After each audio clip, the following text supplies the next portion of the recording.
السلام عليكم daawadayaal halkan agteeda waxa fadhiya abwaan Suhayb Yare oo kamida abwaaninta ugu da'da yar gobolka Togdheer abwaan Suhayb Yare maanta waxaan si kadis ugu kulanay Hotel Madiina magaalada Burco soo dhaw Suhayb aad iyo aad mahadsantahay waan ku dhawahay horta marka hore taariikhdeedu gabayada waxaan bilaabay 2015 markaan ahaan galaas 2 waxaan ku noolay isla gobolkan gaar ahaan xaafadda Caqab waxaan la noolay hooyada yaabahay iyo walaaladay abwaan intaynaan u galin maansooyinkaaga Suhayb Yare waxaan ku weydiinayaa iskuulka inta ka gaadhay galaas 6 baan ahay galaas 6 baa tahay maxaa kugu dhaliyay ama goormaad dareentay inaad abwaan noqon karto markii ugu horeysay galaas 2 markaan ahaa ayaan isku dayay inaan iskuulkan aan dhigto aan u sameeyo maanso kadib way hirgashay dadna sidoo ku wada imisa maansaad ugu tala gashay inaad noo soo bandhigto annaga wallahi aad u digay waxaan digay garsinayaa 3 okay saddexda bal noo kala qaad maxay kala yihiin saddexdu waa jacayl bulshada ku daawanaysa markay ku aragto abwaan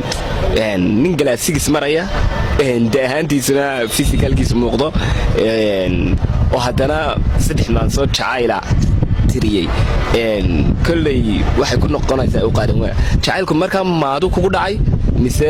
asxaabtaada u sameysay anigu waan yarahay meesha jacaylka wali ma gaadhin asxaabtaas u sameeyay okay waa yahay bal 3 maanso ta ugu horeysa adigoo soo koobaya bal noogu horeysay waxay oranaysaa asmay dhool hilaaciyo waxaad ila dhigantay sidii dheeman iyo luldubax horta jiileel dhambacaadka liileed iyadoo haraadacay dheelayga muudina waxa ku dhacay jacayl oo dhuuciyo lafayaal bulaa dhexdiisu dhismayga sameestaadna iga dhaawicin kuwa kaba dhaadheer dhamalbaac loo xiray markay dhaqaaqan ka ilaa dhamanada dhuukanay suuqyada iyo dhamaan dumarka oo hadii ko dharaar ka cadinta gool wada dhigo ana la dhex tago ana lagu dhex taago milan kaaga darso asmay kameeliyadna iga dhaawicin hadan dhinac la dhigo ducaalif ku dhigay maruuman dhabtadii dhinacaaga joogiyay iga qaba dhambaale soo dhib waraaqaadna soo dhexnay u dhigo jacaylkii maansada inantii loo tiriyay ma la hantay mise weli lama hayo asma walahay okay aad bad mahadsantahay maansada ku xigta waxa la dhahay iga jooji gaariga haye balino bilow xoranaysa anigu kuma jecli kuumana jeediyay iga jooji gaariga burco way jirtaa ku jeediyay dilaamiga muslimkana jeersiin maadaan daba jabaxsan anigoon jacayl hawshiis kuwa jirin waraaqaan tartarne jecjexne balaadna maadaan ku jeebnay taasna waa badaaris okay kulli maansooyinkaagu niyow midiba mid bay ka sii macaan tahay bal ta ugu dambaysa ee aad ku soo gunaanadi lahayd tanna waa ammaan oo xoranaysaa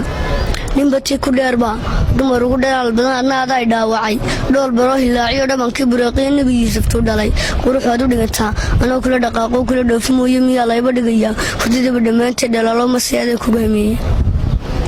kaasi wuxuu ahaa abwaan Suhayb Yare waxaana uu inoo soo bandhigay maansooyin kamid ah maansooyinka uu tiriyay inta waxa inoogu soo gabagaboobay kulankii khaaska ah ee aan la yeelanay abwaan Suhayb Yare oo kamid ah abwaanada ugu da'da yar gobolka Togdheer waxaana idila socodsiinay anigoo ah Shaybe Cumar Cismaan waxaana kala socoteen telefishinka SBC TV magaalada Burco nabadgelyo